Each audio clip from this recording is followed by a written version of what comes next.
जय श्री कृष्णा भाइयों और बहनों। आज मैं आपको कार्तिक मास महत्म के चौथे अध्याय की कथा सुनाती हूँ। नारद जी बोले, ऐसा कहकर भगवान विष्णु ने मछली का रूप धारण किया। विंध्याचल पर्वत पर तप कर रहे महर्षि कश्यप की अंजलि के जल में जा पहुँचे। महर्षि कश्यप ने दया करके उसे अपने कमंडल में रख लिया। जब उसने बड़ा रूप धारण किया तो उन्होंने उसे कुएं में डाल दिया। जब कुएं में भी न समा सकी तो उन्होंने उसे तालाब में फेंक दिया, और जब वह तालाब में भी नहीं आ सकी तो उन्होंने उसे समुद्र में डाल दिया, पर वहां पर भी वह बढ़ने लगी। फिर उस मत्स्य रूपी नारायण ने उसे शंखासुर को मार डाला। पश्चात शंख को हाथ में लेकर बद्री वन में आ पहुंचे। बद्री नारायण में आकर उन्होंने अब सब ऋषि व महर्षियों को बुलाकर आज्ञा दी कि पानी में इधर उधर फैले हुए वेदों को ढूंढो और उन्हें शीघ्र मिलाकर मेरे पास लाओ। तब तक मैं देवताओं के साथ ही प्रयागराज में ठहरा हुआ हूँ। इसके बाद सब ऋषि महर्षियों ने इन सब बीजों और सब वेद मंत्रों को ढूंढ निकाला। उन वेदों में से जो भाग जिस जिस ऋषि को मिला वह उसी का हो गया। उस भाग के उसी दिन से ही ऋषि कहलाए। सब वेदों को लेकर महर्षि प्रयागराज में आए और उन्होंने वे सब भगवान विष्णु व ब्रह्मा जी को समर्पित कर दिए। ब्रह्मा जी वेदों को पाकर बड़े प्रसन्न हुए। उन्होंने देवताओं और ऋषियों के साथ अश्वमेघ यज्ञ किया। यज्ञ के अंत में देवता, गंधर्व, यक्ष, नाग भगवान विष्णु को दंडवत करके प्रार्थना करने लगे।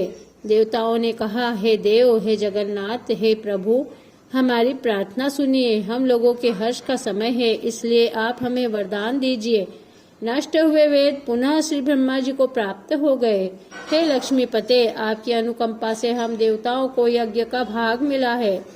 यह स्थान आपके प्रसाद से आज पृथ्वी भर में सर्व प्रधान पुण्य को बढ़ाने वाला है, मुक्ति तथा भक्ति को प्रदान करने वाला है, ब्रह्म हत्या आदि पापों का नाश करने वाला, परम पवित्र और अक्षय फल देने वाला है।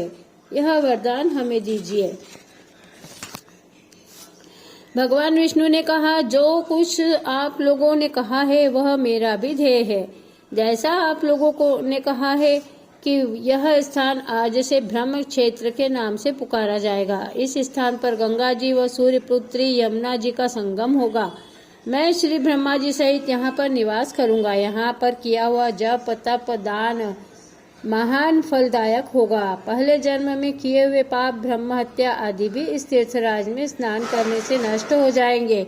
जो लोग अपने पिता आदि को वहां लाकर तर्पण और श्राद्ध करेंगे, उनके पिता मेरे स्वरूप को प्राप्त करेंगे। वह तीनों प्रकार की मुक्ति को प्राप्त करेंगे। मकर संक्रांति पर माघ मास में प्रातः काल यहाँ आकर स्नान करने वालों के दर्शन मात्र से ही सब पाप मिट जाते हैं। ठीक उसी तरह जिस तरह सूर्य के तेज से अंधकार का नाश हो जाता है। मुनीश्वर, मेरे वचन ध्यान से सुनिए। मैं सर्वत्र व्याप्त रहता हुआ भी हमेशा बद्री नारायण में ही निवास करता हूँ। सैकड़ों वर्ष तक किसी दूसरे स्थान पर तप करने का जो फल मिलता है, वही फल यहाँ एक दिन में मिल जाता है। जो मनुष्य मेरे उस स्थान बद्रिकाश्रम का दर्शन करेंगे, वह जीवन मुक्त हो जाएंगे और उनके समस्त पाप नष्ट हो जाएंगे। सूत जी बोले, ऐसा कहकर भगवान विष्णु अंतर्ध्यान हो गए और देवतागण भी अपने अंशों को वहीं छोड़कर चले गए। जो मनुष्य कथा को श्रद्धा पूर्वक सुनते हैं, वे ही प्रयागराज व बद्रिकाश्रम जाने व स्नान करने के समान फल प्राप्त करते हैं। कार्तिक मास महत्म के चौथे अध्याय की कथा यही समाप्त होती है। कैसा लगा आपको हमारा यह वीडियो? अगर आपको मेरा वीडियो पसंद आया है तो मेरे चैनल को जल्दी से सब्सक्राइब कर लीजिए, बेल आइकन को प्रेस कर दीजिए और सुनते रहिए हमारी चैनल पर कार्तिक महत्म की कथाएं। जो मनुष्य कार्तिक महत्म की कथाएं श्रद्धापूर्वक सुनते हैं, वे श्री प्रयागराज व बद्रिकाश्रम जाने और स्नान करने के समान फल प्राप्त करते हैं। प्रयागराज में स्नान करने से जो पूर्व जन्म में किए हुए पाप और ब्रह्म हत्या होती है, वह भी नष्ट हो जाती है। जो लोग अपने पिता आदि को वहां लाकर तर्पण व श्राद्ध करेंगे, उनके पिता भी भगवान के स्वरूप ही हो जाएंगे और तीनों प्रकार की मुक्ति को प्राप्त करते हैं। इस तरह प्रयागराज का बहुत अधिक महत्व बताया गया है। सभी को प्रयागराज में जाकर यमुना और गंगा के संगम में स्नान अवश्य करना चाहिए। जय श्री कृष्ण भाई और बहनों, आज इस वीडियो में मैं आपको सुनाने वाली हूँ कार्तिक मास महात्म के चौथे अध्याय की कथा। इसमें इलाहाबाद में संगम पर स्नान करने का बहुत अधिक महत्व बताया गया है।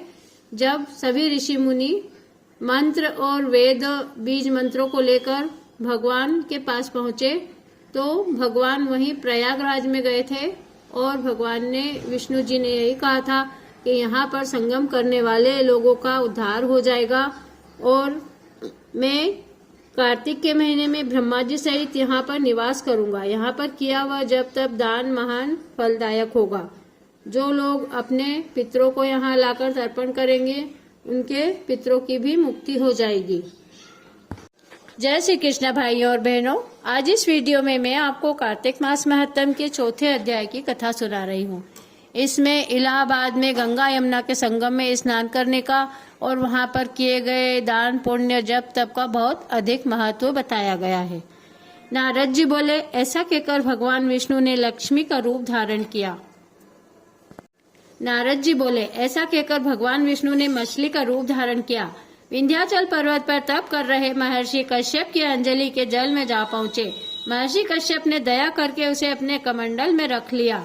जब उसने बड़ा रूप धारण किया तो उन्होंने उसे कुएं में डाल दिया। जब कुएं में भी न समा सकी तो उन्होंने उसे तालाब में फेंक दिया और जब वह तालाब में भी न आ सकी तो उन्होंने उसे समुद्र में डाल दिया। वह वहां पर भी बढ़ने लगी। फिर उस मत्स्य रूपी नारायण ने उसे शंखासुर को मार डाला। पश्चात शंख को हाथ में लेकर बद्रीवन को गए। बद्री नारायण में आकर उन्होंने सब ऋषि व महर्षियों को बुलाकर आज्ञा दी कि पानी में इधर उधर फैले हुए वेदों को ढूंढो और उन्हें शीघ्र मिलाकर मेरे पास लाओ। तब तक मैं देवताओं के साथ ही प्रयागराज में ठहरा हूँ। इसके बाद सब ऋषि महर्षियों ने इन सब बीजों और सब वेद मंत्रों को ढूंढ निकाला। उन वेदों में से जो भाग जिस जिस ऋषि को मिला वह उसी का हो गया। उस भाग के उसी दिन से ही ऋषि कहलाए। सब वेदों को लेकर महर्षि प्रयागराज में आए और उन्होंने वे सब भगवान विष्णु व ब्रह्मा जी को समर्पित कर दिए। ब्रह्मा जी वेदों को पाकर बड़े प्रसन्न हुए। उन्होंने देवताओं और ऋषियों के साथ अश्वमेघ यज्ञ किया।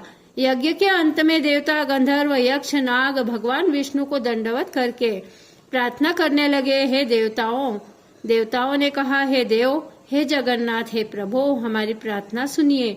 हम लोगों के हर्ष का समय है, इसलिए आप हमें वरदान दीजिए। नष्ट हुए वेद पुनः श्री ब्रह्मा जी को प्राप्त हो गए हैं। हे लक्ष्मीपति, आपकी अनुकंपा से हम देवताओं को यज्ञ का भाग भी मिला है। यह स्थान आपके प्रसाद से आज पृथ्वी भर में सर्वप्रधान पुण्य को बढ़ाने वाला है, मुक्ति तथा भक्ति को प्रदान करने वाला है, ब्रह्मा हत्या आदि पापों का नाश करने वाला हो, परम पवित्र और अक्षय फल देने वाला हो। यह वरदान हमें दीजिए। भगवान विष्णु ने कहा, जो कुछ आप लोगों ने कहा है वह मेरा भी ध्येय है। जैसा आप लोगों ने कहा है कि यह स्थान आज से ब्रह्म क्षेत्र के नाम से पुकारा जाएगा। इस स्थान पर गंगा जी व सूर्यपुत्री यमुना जी का संगम होगा। मैं श्री ब्रह्मा जी सहित यहाँ पर निवास करूंगा।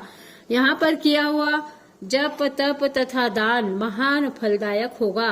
पहले जन्म में किए हुए पाप ब्रह्म हत्या आदि भी इस तीर्थराज में स्नान करने से नष्ट हो जाएंगे। जो लोग अपने पिता आदि को वहां लाकर तर्पण व श्राद्ध करेंगे उनके पिता मेरे स्वरूप को प्राप्त होंगे। वह तीनों प्रकार की मुक्ति को प्राप्त करेंगे। मकर संक्रांति पर माघ मास में प्रातः काल यहाँ आकर स्नान करने वालों के दर्शन मात्र से ही सब पाप मिट जाते हैं।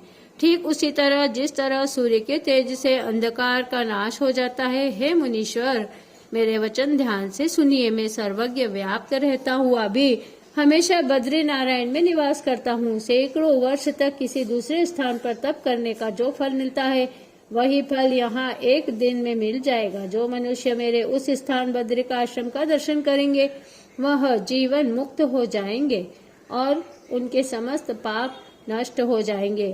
सूत जी बोले, ऐसा कहकर भगवान विष्णु अंतर्ध्यान हो गए और देवतागण भी अपने अपने अंशों को वहीं छोड़कर चले गए। जो मनुष्य कथा को श्रद्धा पूर्वक सुनते हैं वे शिष्ट प्रयागराज व बद्रिक आश्रम जाने व स्नान करने के समान ही फल प्राप्त करते हैं।